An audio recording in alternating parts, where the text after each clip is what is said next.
नमस्कार दोस्तों, स्वागत है आप सभी का मिस्टर स्टडीपुर में। दोस्तों आज हम लोग जैक बोर्ड के कक्षा 10वीं के विज्ञान विषय के कुछ अत्यंत महत्वपूर्ण प्रश्नोत्तर देखेंगे। तो आइए देखते हैं। सबसे पहला प्रश्न क्या है। एक प्राकृतिक सूचक है। प्राकृतिक सूचक क्या है, सबसे पहले ये जान लेते हैं। तो प्राकृतिक सूचक जो है ये प्रकृति में पाया जाने वाला ऐसा सूचक है जिससे हम लोगों को पता चलता है कि कौन सा विलयन क्षारीय है या अम्लीय है। ठीक है, तो आइए ऑप्शन में से देखते हैं क्या क्या ऑप्शन में है। तो पहला ऑप्शन है मेथिल ऑरेंज। मेथिल ऑरेंज जो होता है ये आपका प्राकृतिक सूचक नहीं होता है, ये संश्लेषित सूचक है। फिनोल्फथेलिन, फिनोल्फथेलिन भी क्या है, एक संश्लेषित सूचक है। ठीक है, यानी मानव निर्मित सूचक है। इसके बाद जो थर्ड नंबर वाला ऑप्शन है लिटमस, ये आपका प्राकृतिक सूचक है। ठीक है, ये प्रकृति से हम लोगों को मिलता है। तो इसका ऑप्शन नंबर 3 क्या होगा, सही होगा। अगला प्रश्न है संश्लेषित सूचक है। प्राकृतिक सूचक तो आप लोगों को पता चल गया। अब जानते हैं कि संश्लेषित सूचक क्या है। तो संश्लेषित सूचक वे सूचक होते हैं जिससे हम लोगों को पता चलता है कि कौन सा विलयन अम्लीय है या क्षारीय है। ये मानव निर्मित सूचक है। ठीक है, तो देखते हैं इनका ऑप्शन क्या क्या है। पहला है मेथिल ऑरेंज, दूसरा है फिनोल्फथेलिन, थर्ड नंबर ऑप्शन है 1 और 2 दोनों, चौथा ऑप्शन है इनमें कोई नहीं। तो इसका आंसर जो होगा मेथिल ऑरेंज और फिनोल्फथेलिन, यानी ऑप्शन नंबर 3 क्या होगा, सही होगा। अगला प्रश्न है हल्दी कैसा सूचक है। हल्दी कैसा सूचक है, प्राकृतिक सूचक। तो इससे हम लोग पता चलता है हल्दी जो है किससे मिलता है हम लोग को, प्रकृति से, यानी ये प्राकृतिक सूचक ही होना चाहिए। तो इसका आंसर होगा प्राकृतिक सूचक। ठीक है, ये तीनों ऑप्शन क्या है, गलत है, क्योंकि हल्दी जो है हम लोग को प्रकृति से मिलता है, यानी संश्लेषित सूचक तो नहीं हो सकता है। रंगीय सूचक, गंधीय, ये सब तो नहीं होगा, क्योंकि सूचक जो होता है दो ही प्रकार के होते हैं, एक प्राकृतिक सूचक और संश्लेषित सूचक। ठीक है, तो ऑप्शन नंबर 3 और 4 गलत ही होगा। अब अगला प्रश्न देखते हैं क्या है, पीएच है। तो पीएच क्या है, तो पीएच सार्वत्रिक सूचक है। क्या है, सार्वत्रिक सूचक। अब अगला प्रश्न क्या है देखते हैं।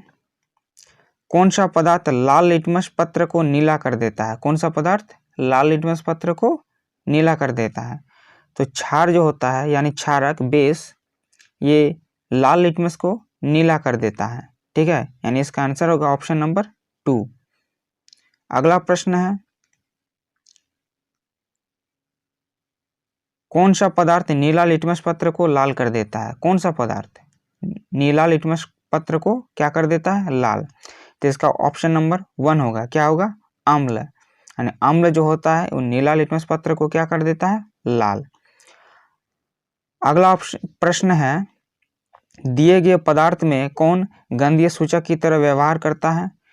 तो गंधीय सूचक की तरह कौन व्यवहार करता है, यानी जिससे गंध, मतलब ऐसा सूचक जिसे विलयन में डालने पर गंध उत्पन्न होता है। ठीक है, तो इसका आंसर होगा 4 नंबर, प्याज। अगला प्रश्न है दिए गए पदार्थ में कौन रंगीय सूचक की तरह व्यवहार करता है। दिए गए पदार्थ में कौन रंगीय सूचक की तरह व्यवहार करता है, यानी रंगीय सूचक वे होता है जिसे विलयन में डालने पर यह पता चलता है कि कौन सा अम्ल क्षारीय है या अम्लीय। अगर अम्ल में उसको डालेंगे तो उसका कलर चेंज हो जाएगा।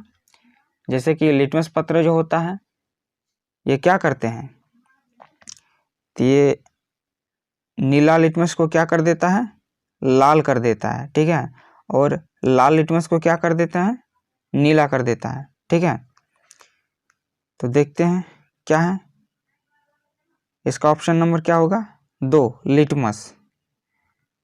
अब अगला प्रश्न क्या है, प्रबल अम्ल है। तो प्रबल अम्ल इनमें से कौन सा है। तो इसका ऑप्शन नंबर 1 सही होगा, HCl, हाइड्रोक्लोरिक अम्ल। ठीक है, अगला प्रश्न है निम्न में कौन दुर्बल अम्ल है? तो दुर्बल अम्ल इनमें से क्या है? तो दुर्बल अम्ल ऑप्शन नंबर 1 है, यानी CH3COOH।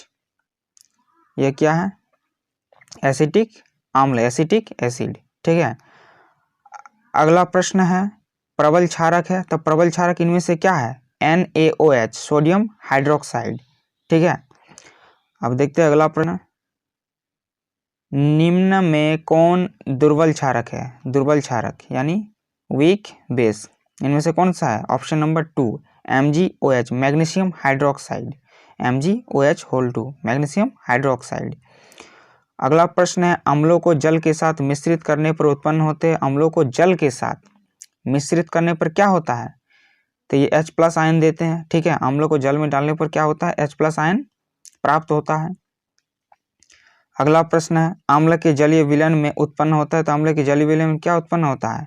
H+ ion. अगला प्रश्न है क्षार के जलीय विलयन में उत्पन्न होता है, तो क्षार के जलीय विलयन में क्या उत्पन्न होता है? OH- ion. ठीक है। अम्लीय विलयन में क्या पाया जाता है? H+ ion. और क्षारीय विलयन में क्या पाया जाता है? OH- ion. ठीक है। अब देखते हैं आगे क्या है। लिटमस विलयन बैंगनी रंग का रंजक होता है। लिटमस विलयन क्या होता है? बैंगनी रंग का रंजक होता है, जो निम्न में किसमें निकाला जाता है? किससे निकाला जाता है? तो ये लीचेन से निकाला जाता है। किससे निकाला जाता है? लीचेन से। ठीक है। अगला प्रश्न है जल में घुलनशील क्षारक क्या कहलाता है? तो जल में घुलनशील क्षारक क्या कहलाता है? क्षार कहलाता है। क्या कहलाता है? क्षार। अगला प्रश्न है अम्ल एवं क्षारक के बीच की अभिक्रिया को कहते हैं, तो अम्ल एवं क्षारक के बीच की अभिक्रिया क्या कहलाता है? तो उदासीनीकरण अभिक्रिया। ठीक है। अगला प्रश्न में क्या है?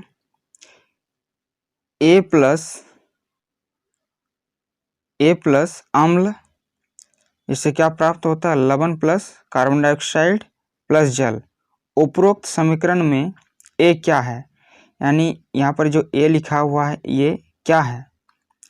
तो ये जो है ये कार्बोनेट है। क्या है? कार्बोनेट। अगला प्रश्न है निम्नांकित में से किस पदार्थ में नीला पत्र डालने पर वह लाल हो जाता है?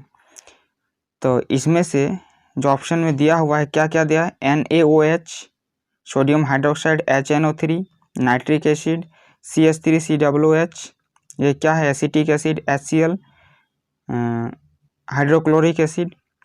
तो ये जो तीनों है ये क्या है? एसिड है। ठीक है। क्या है? एसिड है।